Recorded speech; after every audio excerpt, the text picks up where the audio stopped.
Hello friends, welcome to Ali's veterinary wisdom. आपका स्वागत है अलीज़ वेटनरी विजडम में।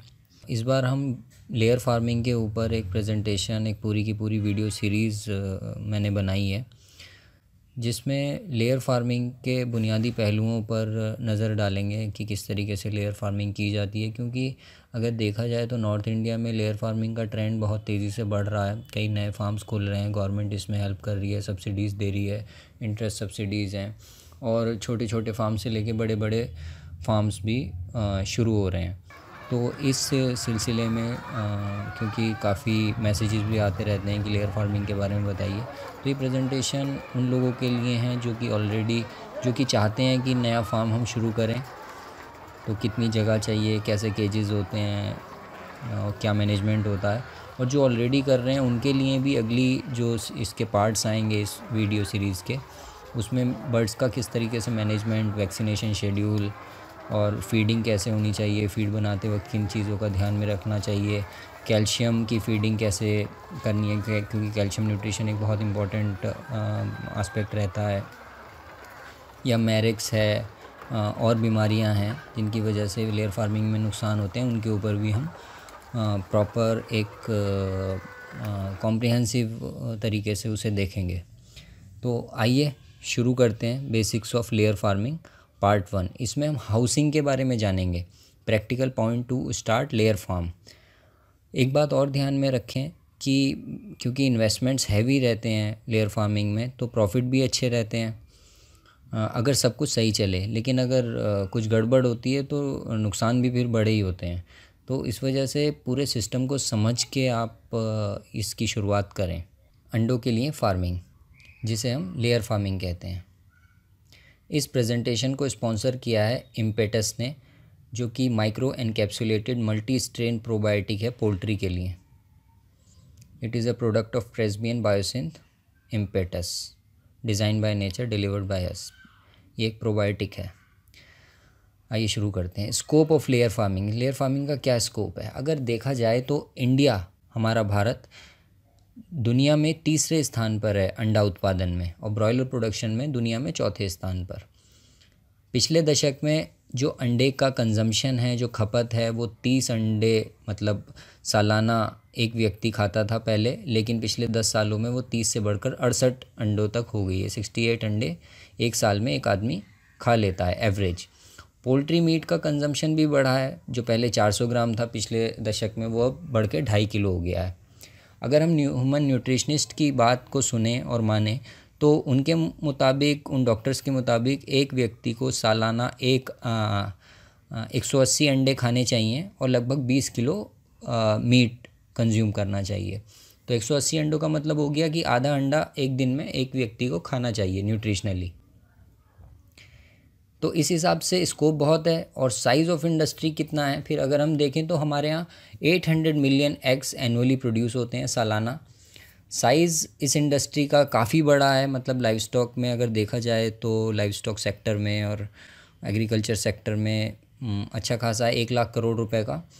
लगभग 750 करोड़ रुपए के पोल्ट्री प्रोडक्ट्स मिडिल ईस्ट और कुछ यूरोपियन कंट्रीज़ में एक्सपोर्ट भी किए जाते हैं, कुछ लोग एक्सपोर्ट भी करते हैं।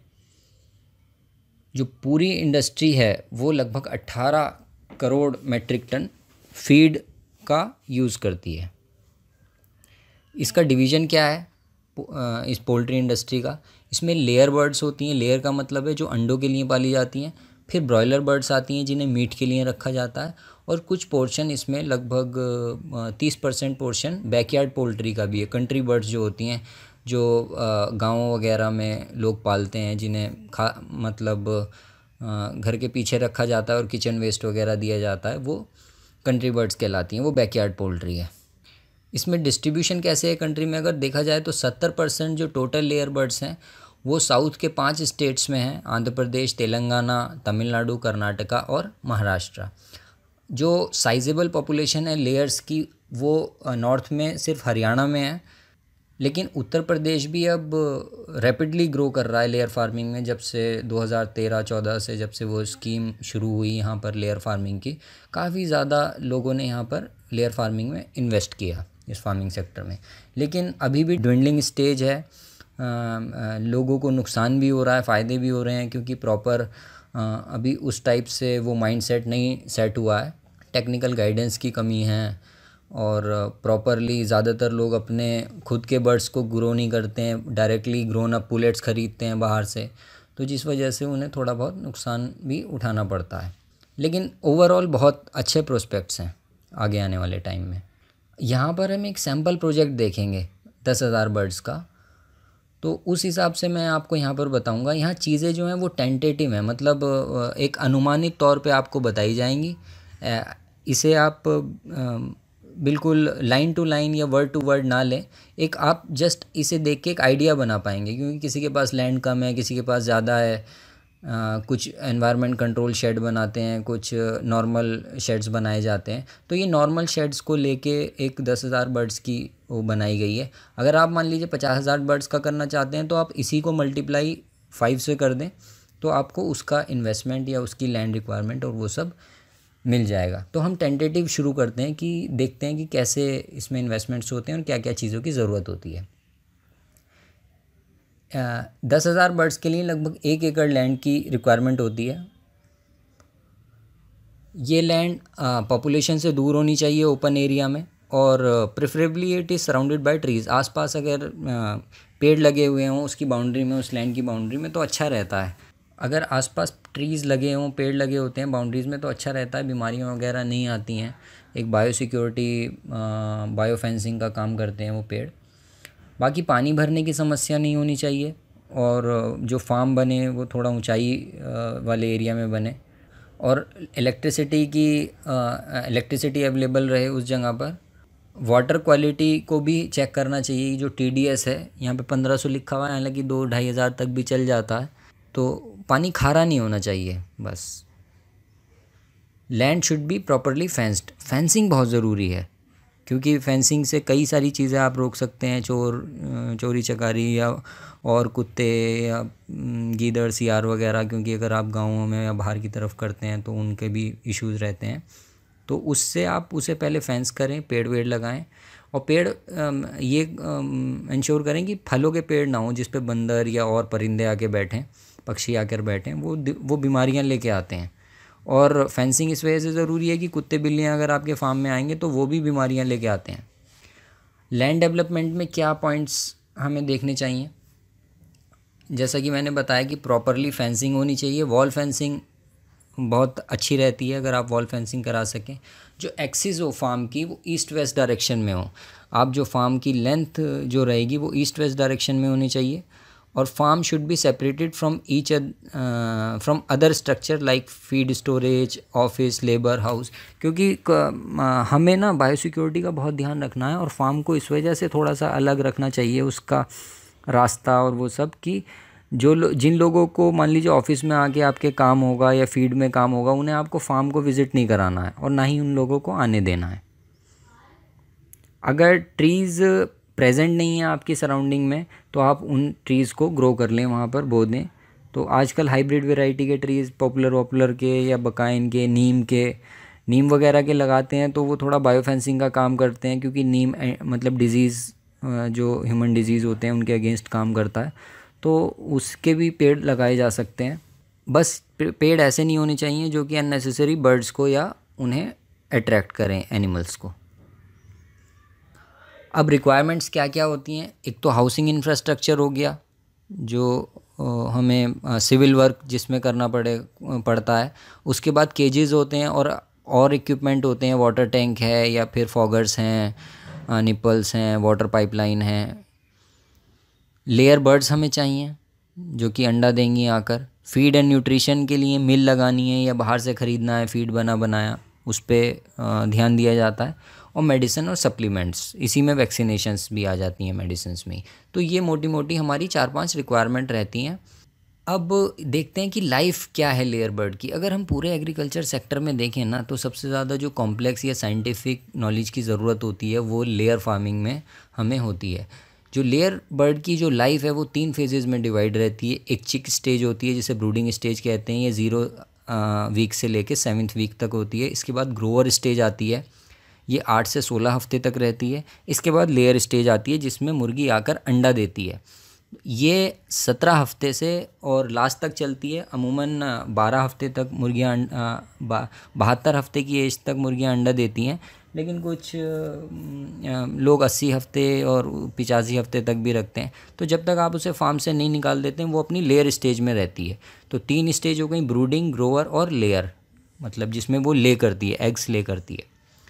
इसी हिसाब से फिर हम हाउसिंग को डिवाइड करते हैं, हाउसिंग को इसके हाउसिंग स्ट्रक्चर्स को बनाते हैं। जो लार्ज फार्म्स होते हैं उसमें 3 टाइप के शेड्स बनते हैं। एक ब्रूडर शेड होता है, मतलब जो एज होती है, जिन फेजेस में हमने उसकी लाइफ को डिवाइड किया है उसी हिसाब से हम शेड्स बनाते हैं। तो एक ब्रूडर शेड होता है, एक ग्रोअर शेड होता है और एक लेयर शेड होता है। और ये तीनों डिफरेंट प्लेसेस पे होने चाहिए, मतलब इनके बीच में काफ़ी जगह होती है। मैं आगे एक पिक्चर दिखाऊंगा कि कैसे आप उसका डिज़ाइन कर सकते हैं या लैंडस्केपिंग करते टाइम। इस प्रोजेक्ट में हम 3 शेड हमें चाहिए होंगे, एक चिक्स के लिए, ग्रोअर के लिए और एक लेयर के लिए। व्हेन चिक्स डेवलप्ड इन केजेस, ये भी होता है कि आप चिक्स को केजेस में ना डेवलप करके एक दूसरा फॉर्मेट भी होता है जिसमें हम डीप लीटर सिस्टम में ग्रो करते हैं चिक्स को, ब्रॉयलर की तरह। तो एक उसमें चिक्स के लिए, ग्रोअर बर्ड्स के लिए केजेस नहीं रखते हैं, उन्हें ज़मीन पे ग्रो किया जाता है जैसे ब्रॉयलर्स बर्ड्स को किया जाता है, और उसके बाद उन बर्ड्स को 16 हफ्ते की एज पे ट्रांसफ़र कर दिया जाता है लेयर केजेस में। तो इसमें 2 ही शेड आपको चाहिए, वो आप पे डिपेंड करता है, उसके प्रॉज एंड कॉन्स होते हैं, एडवांटेजेस डिसएडवांटेजेस होती हैं, जिसके हिसाब से हम ये डिसीजन लेते हैं। इसके बाद कंसेप्ट क्या है, ब्रूडर शेड, ग्रोअर शेड और लेयर शेड, ये तीनों 1:4 के रेशो में बनाए जाते हैं। जैसे आपको 10,000 का लेयर फार्म करना है तो 2500 का चिक शेड बनेगा, 2500 बर्ड्स का ग्रोअर शेड बनेगा और 10,000 बर्ड्स का लेयर शेड बनेगा। इसकी ग्रोइंग साइकिल कैसी होती है, केज सिस्टम में हम स्टार्ट करते हैं, डे ओल्ड चिक्स लाते हैं। देखिए यहाँ पर ना एक इसे बताने से पहले एक बात आप ये समझ लें कि ज़्यादातर लोग क्या करते हैं ना कि 16 हफ्ते की बड़ी हुई जो मुर्गी होती है उसे ख़रीदते हैं और वो फार्म में आके अंडा देने लगती है। इसे कहते हैं हम पुलेट। ये पुलेट आती है, इसे लोग ग्रो करते हैं जिन्हें ग्रो करना आता है, और ये नए फार्मर्स को बेचते हैं। लेकिन जो सारी की सारी दारोमदार है, जो फाउंडेशन है, जो एक मतलब फ्रेम तैयार होता है मुर्गी का अंडा देने के लिए, वो 16 हफ्ते में हो जाता है। अगर उसकी उस टाइम केयर नहीं होती है, प्रॉपर वेट उसने गेन नहीं किया, प्रॉपर वैक्सीनेशन नहीं किया, तो आपके यहाँ आके वो तबाही मच सकती है अगर वो ठीक से ग्रो नहीं हुई है। उस टाइम तो पता नहीं चलता है, मतलब 16 हफ्ते की एज तक, क्योंकि वो प्रोडक्शन में नहीं होती। लेकिन जैसे ही प्रोडक्शन स्टार्ट होता है तो वो स्ट्रेस में आती है और वो बीमारियाँ उसे जो उसमें छुपी हुई रहती हैं अच्छी तरह ग्रो ना किए जाने की वजह से वो दिखने लगती हैं और फार्म में मॉर्टलिटी शुरू हो जाती है और दुनिया भर की चीज़ें आपको प्रॉब्लम देने लगेंगी। तो ये मैं शुरुआत से बता रहा हूँ कि किस तरीके से ग्रोइंग साइकिल होती है। अगर आप अपने यहाँ चिक्स ग्रो कर रहे हैं तो हमें फार्म केज सिस्टम में हम क्या करते हैं कि 2500 चूज़ों के लिए एक फार्म बनाते हैं, उसमें केजेस लगवाते हैं उन चूज़ों के लिए और उसी में उन्हें पालना शुरू करते हैं। तो 2500 चूज़ों से शुरू किया हमने, फिर 7 वीक बाद उन चूज़ों को हम ट्रांसफ़र करते हैं ग्रोअर शेड में और नए चूज़े हम चिक्स के शेड में ले आते हैं, मतलब 2500 चूज़े। 16 हफ्ते बाद फिर हम ग्रोअर को लेयर केजेस में ट्रांसफ़र करते हैं और चिक्स जो ब्रूडिंग शेड में 2500 चूज़े थे वो ग्रोअर शेड में आ जाते हैं और उसमें हम फिर नए 2500 चूज़े डाल देते हैं। तो ऐसा हम 4 बैचेस में करते हैं जिसमें हमें टोटल 28 हफ्ते लगते हैं। तो 28 हफ्ते में एक पूरा 10,000 का लेयर फार्म हमारा तैयार हो जाता है, जिसमें डिफरेंट एजेस की बर्ड्स होती हैं और वो डिफरेंट प्रोडक्शन उसमें रहती हैं। तो आपको एक रेगुलर प्रोडक्शन अपना अंडों का मिलता रहता है। तो लेइंग कब स्टार्ट होती है? 18वें हफ्ते में स्टार्ट होती है। हालांकि पहले भी स्टार्ट हो सकती है, अगर आप चीज़ों का ध्यान नहीं रखेंगे, मैनेजमेंट प्रॉपर नहीं करेंगे तो ये लेइंग पहले भी स्टार्ट हो सकती है। लेकिन आपको पहले स्टार्ट करनी नहीं है 15 हफ्ते या 16 हफ्ते पे। अगर आपने उस टाइम स्टार्ट कर दी तो आपको प्रोडक्शन कभी भी पीक पे पहुंचेगा नहीं और उसके बड़े कॉम्प्लिकेशंस होते हैं, वो किसी और वीडियो में हम देखेंगे। तो ये बस याद रखिए कि 18वें हफ्ते में लेइंग शुरू होती है, 24वें हफ्ते में वो 90% पे पहुंच जाती है और 90% या अबव रहनी चाहिए लगभग 45वें हफ्ते की एज तक। 50वें हफ्ते से वो कम होनी शुरू होती है और 72वें हफ्ते तक काफ़ी कम हो जाती है, 80% तक रह जाती है। और ये साइकिल कंटिन्यूसली चलती रहती है from chicks to grower to layer. अब जब पहला बैच 55 हफ्ते की एज पे पहुंचता है ना, जो हमने सबसे पहला 2500 बर्ड्स का बैच बनाया था, वो जब 55 हफ्ते की एज पे पहुंचेगा तब हम नए चिक शेड में डाल देंगे, ताकि 72 हफ्ते पे जब हम उसे रिप्लेस करें तो हमारे पास अंडा देने वाली मुर्गी हमारे लेयर शेड में आ जाए। अब अल्टरनेट सिस्टम क्या होता है? अल्टरनेट सिस्टम होता है डीप लिटर सिस्टम। जैसे ब्रॉयलर पाला जाता है ना, खाली फार्म बना दिया और उसके ऊपर भूसी बिछाई हमने ज़मीन पे और उसके ऊपर हमने अपनी मुर्गियाँ पालनी शुरू कर दी।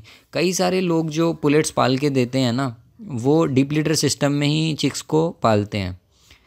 इससे बहुत ज़्यादा फ़र्क नहीं पड़ता कि आप उसे केजेस में रख रहे हैं या डीप लीटर में रख रहे हैं, बशर्ते आप उसे वो प्रॉपर पूरा मैनेजमेंट प्रोवाइड करें, मतलब मैनेजमेंट अच्छा करें और वो एनवायरनमेंट, वैक्सीनेशन, उसकी फीडिंग, वो स्ट्रेस में ना आए, उन सब चीज़ों का काफ़ी ध्यान रखें।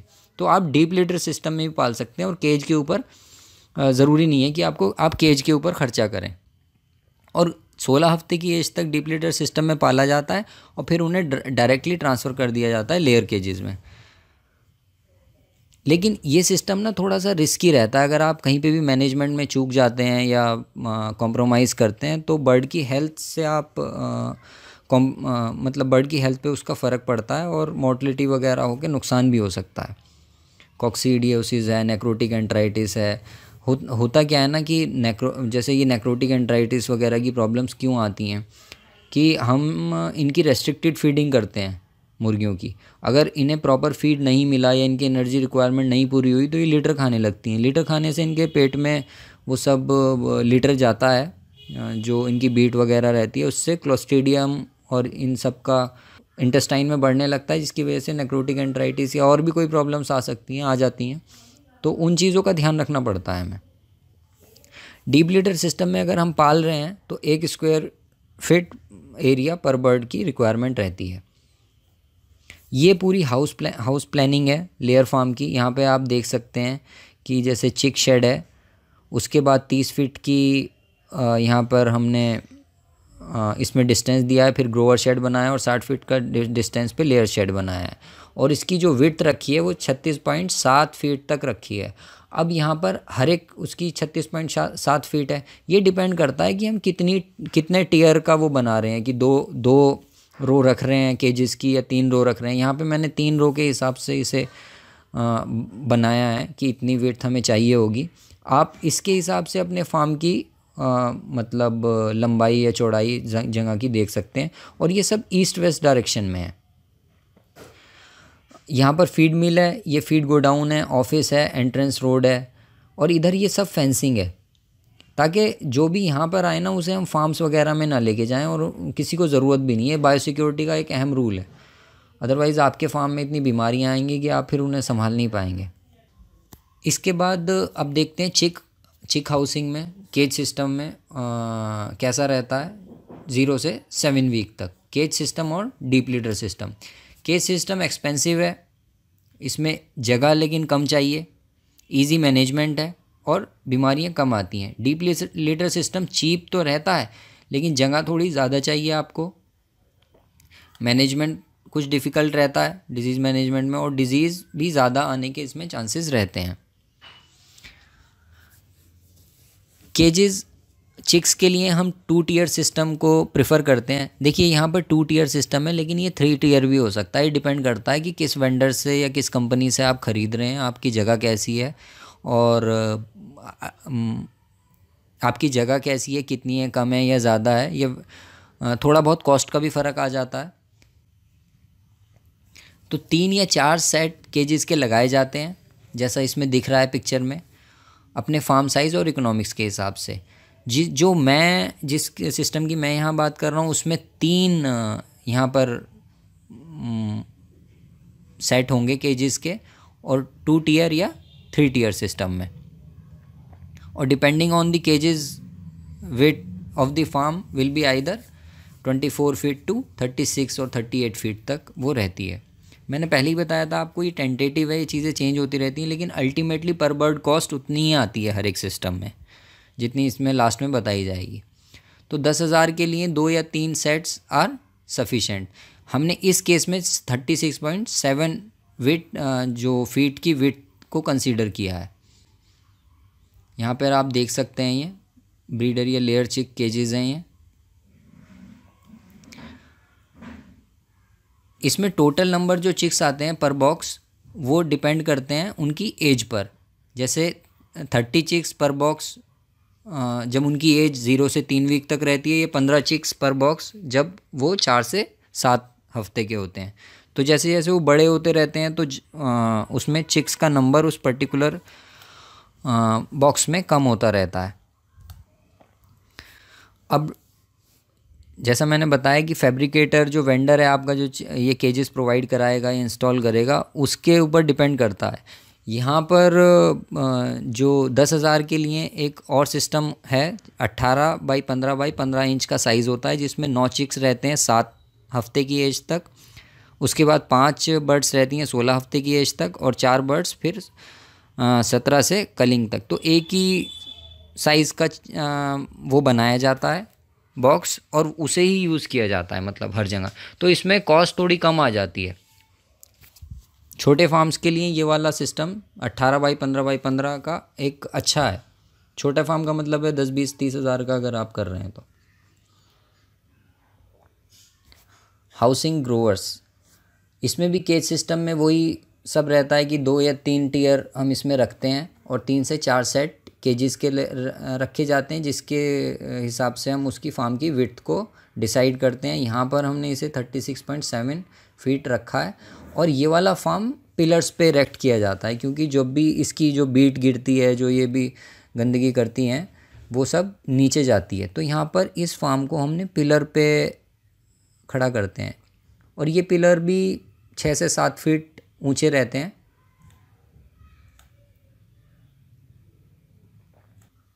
अब ग्रोवर का केज सिस्टम भी वैसा ही रहता है, उसी हिसाब से बनता है 18 बाई 15 बाई 15 का, और इसके अंदर लगभग 5 बर्ड्स को रखा जाता है 270 स्क्वायर इंचेस में, जिसमें से 54 स्क्वायर इंच पर बर्ड हमें मिलता है।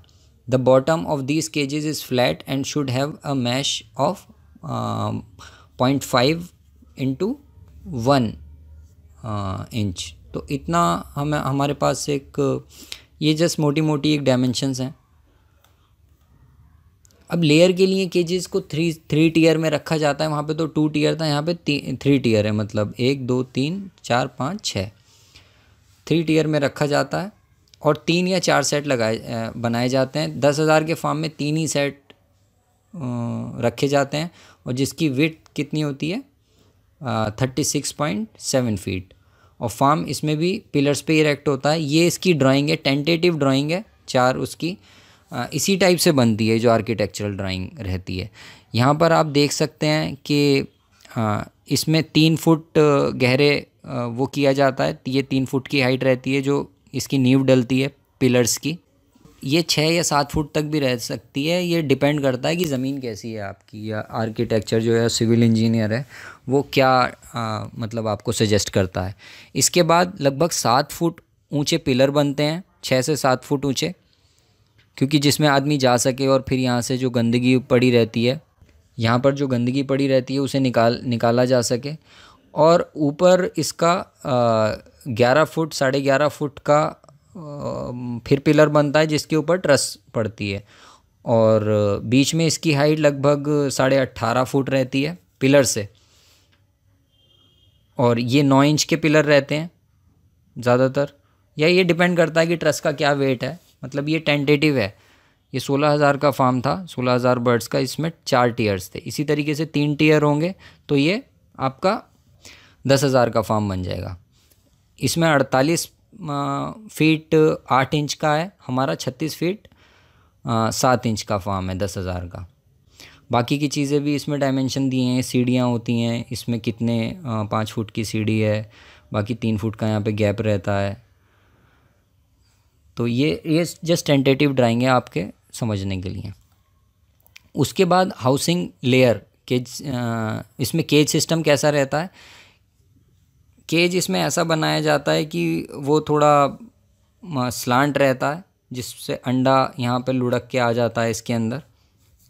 ये केज चिक्स के और ग्रोवर के केजेस से थोड़ा सा डिफरेंट बस इसी बात में होता है कि इसमें ये स्लांट तिरछा रहता है जिससे अंडा लुढ़क कर बाहर आ जाता है। और लगभग 3 से 4 बर्ड्स को रखा जाता है। जैसा मैंने बताया था कि 15 बाई 18, 18 बाई 15 बाई 15 का होगा तो उसमें 4 बर्ड्स को रखा जाएगा। यहाँ पर 15 बाई 12 बाई 15 का है तो इसमें 3 बर्ड्स को रखा जाएगा। तो 3 से 4 बर्ड्स को रखा जाता है। अब हाउसिंग मॉडिफिकेशन, जैसा मैंने पहले बताया कि चिक्स और ग्रोवर को हम डीप लिटर में भी ग्रो कर सकते हैं विदाउट केजेस। 30 फीट इस फार्म की चौड़ाई रहती है और लंबाई अपना नंबर ऑफ बर्ड के हिसाब से रख सकते हैं कि 1 स्क्वायर फीट हमें एक बर्ड को जगह देनी है, 30 फीट विड्थ रखनी है, तो नंबर ऑफ बर्ड से हम उसकी लेंथ निकाल सकते हैं फार्म की।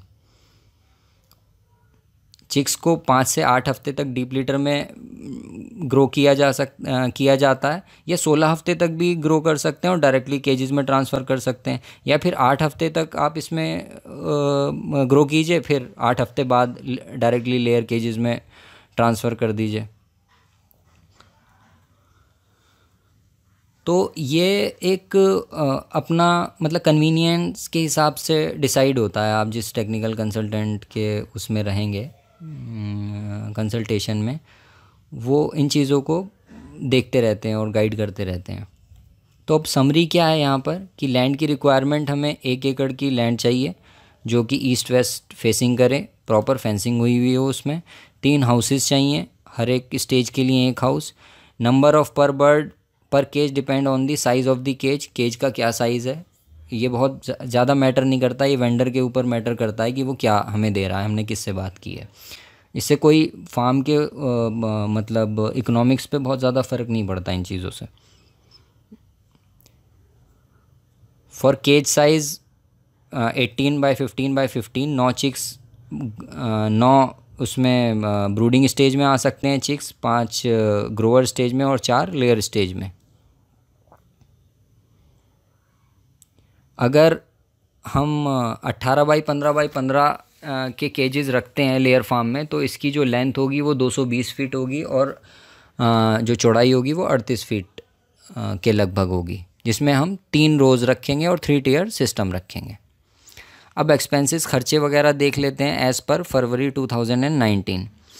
इंफ्रास्ट्रक्चर में जो कॉस्ट आती है सिविल वर्क और ये सब कराने में लगभग 350 रुपये पर बर्ड की आती है। ये थोड़ी बहुत ऊपर नीचे हो सकती है आपके डिपेंडिंग अपॉन कि आप कहाँ पे कर रहे हैं, वहाँ पे रॉ मटेरियल अवेलेबल है आसपास या आपको मंगाना है, या आप खुद ही सिविल में, कुछ लोग होते हैं कि जिनका सिविल में काफ़ी कॉन्ट्रैक्टर होते हैं या काफ़ी काम रहता है तो वो इसे कम भी कर सकते हैं। बाकी फिर केजेस, निपल, फीडर, इंस्टॉलेशन, उसकी कॉस्ट लगभग 100 रुपये पर बर्ड की आती है। ग्रोइंग चार्जेस चिक्स के, पुलेट कॉस्ट लगभग 180 रुपये। अगर आप ये खुद बड़ा करते हैं, अगर पुलेट ही खरीदते हैं बाहर से, अगर आप ग्रोन अप पुलेट्स ख़रीदते हैं बाहर से तो वो 220 रुपये तक की आपको मिलेगी। फीड मिल, मैश प्लांट लगाते हैं तो वो 3 लाख रुपए का लगेगा कम से कम।